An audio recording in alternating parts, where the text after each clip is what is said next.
नमस्कार। आज मैं आप सबों को बिहार में पाल कला की मुख्य विशेषताओं के बारे में जानकारी दूंगी। बिहार प्रदेश की कला परंपरा अत्यंत समृद्धशाली रही है।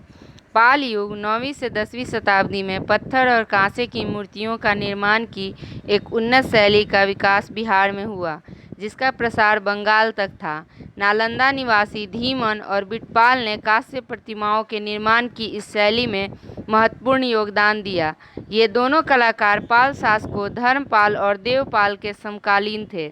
इस कला की मुख्य विशेषताएं निम्नलिखित हैं। मूर्ति कला। इस कला में मूर्ति निर्माण कला का विकास अत्यधिक हुआ।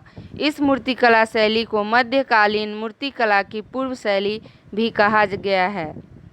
पालकालीन कांस्य प्रतिमाएं सांचे में ढली होती थीं, जिसका प्रमाण नालंदा में मंदिर स्थल संख्या 13 से प्राप्त अवशेषों से होता है।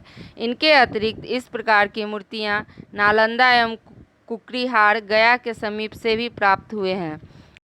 प्राप्त कांस्य प्रतिमाएं मुख्यतः देवपाल के समय के हैं, जबकि कुकरीहार से प्राप्त मूर्तियां परवर्ती काल के हैं। इनके अतिरिक्त फतेहपुर, अंतीचक, इमादपुर आदि से भी ऐसी कांस्य मूर्तियां पाई गई हैं। इनमें बौद्ध धर्म से प्रभावित मूर्तियों की प्रधानता है। इन मूर्तियों में बोधिसत्व, अवलोकितेश्वर, मंजूश्री, मैत्रेय, तारा, जमला, हथग्रीवा आदि को दर्शाया गया है। इसके साथ ही विष्णु, बलराम, सूर्य, उमा महेश्वर, गणेश आदि हिंदू देवी देवताओं को भी दर्शाया गया है। काले बेसाल्ट पत्थर से निर्मित पाल युगीन मूर्तियां मुंगेर जिले की पहाड़ियों से प्राप्त हुई हैं। इन मूर्तियों को विशिष्ट रूप से अलंकृत करके आकर्षक बनाया गया है।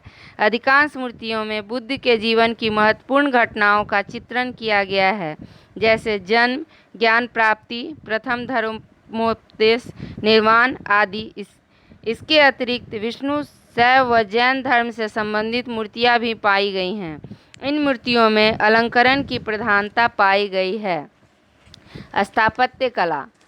स्थापत्य कला के क्षेत्र में पाल काल में अनेक महाविहार, स्तूप, चैत्य, मंदिर एवं दुर्ग का निर्माण हुआ। इस कला में धर्म का प्रभाव ज़्यादा दिखाई पड़ता है। विभिन्न महावीरों उदंतपुरी, नालंदा, विक्रमशिला, सोमपुर की स्थापना पाल शासकों द्वारा किया गया। अंतीचक से प्राप्त विक्रमशिला महाविहार के अवशेष इस कला की विशिष्टता को दर्शाता है। यहाँ एक मंदिर तथा स्तूप के अवशेष मिले हैं जो ईंट द्वारा निर्मित है। इसमें पत्थर और मिट्टी से बनी भगवान बुद्ध की विशाल मूर्तियाँ हैं।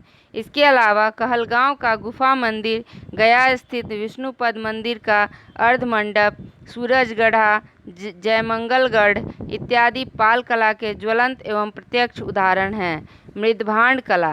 भागलपुर के समीप अंतीचक में विक्रमशिला महाविहार से पाल युग के सुंदर और कलात्मक मृदभांड के अवशेष मिले हैं। इसका निर्माण दीवारों पर सजावट के लिए किया जाता था, जिसमें धार्मिक और सामान्य जीवन के दृश्य देखे जा सकते हैं। लोगों के रहन सहन, खान पान, वेशभूषा, क्रियाकलाप, मनोरंजन, सुख दुख, रीति रिवाज, संस्कार आदि की झलक भी स्पष्ट होती है। कलात्मक सुंदरता का एक उत्कृष्ट उदाहरण एक तख्ती है, जिस पर एक स्त्री को बैठी हुई मुद्रा में दिखाया गया है। दाहिना पैर बाएं पैर पर रखा गया है और शरीर झुका हुआ है। एक हाथ में आईना लिए वह अपने रूप को निहार रही है और दूसरे हाथ की उंगलियों से अपनी मांग में सिंदूर भर रही है। चित्रकला। इस काल की चित्रकला दो रूप में उपलब्ध है। पांडुलिपियों में उपलब्ध तथा दूसरी दीवारों पर अंकित चित्र। चित्रित पांडुलिपियां ताड़पत्र पर लिखी गई थीं। इनमें बुद्ध के जीवन दृश्यों के अतिरिक्त महायान परंपरा में पूजे जाने वाले विभिन्न देवी देवताओं का चित्रण हुआ है। चित्रों में लाल, नीला, काला, सफ़ेद, हरा, बैंगनी, हल्का गुलाबी और धूसर रंगों का प्रयोग किया गया है। पांडुलिपियों के श्रेष्ठ उदाहरण अष्टसहस्रिक, प्रज्ञा परमिति और पंचरक्षक हैं। ये दोनों कैम्ब्रिज विश्वविद्यालय के पुस्तकालय में सुरक्षित हैं। इन चित्रों पर तांत्रिक कला का प्रभाव भी स्पष्ट है। चित्रकला के एक अन्य रूप भित्ति चित्र के रूप में नालंदा जिला के सराय स्थल से प्राप्त हुआ है। ग्रेनाइट पत्थर के बने हुए एक बड़े चबूतरे के नीचे के भाग पर कुछ ज्यामितीय आकार के फूलों की आकृतियाँ और मनुष्यों एवं पशुओं का चित्रण किया गया है।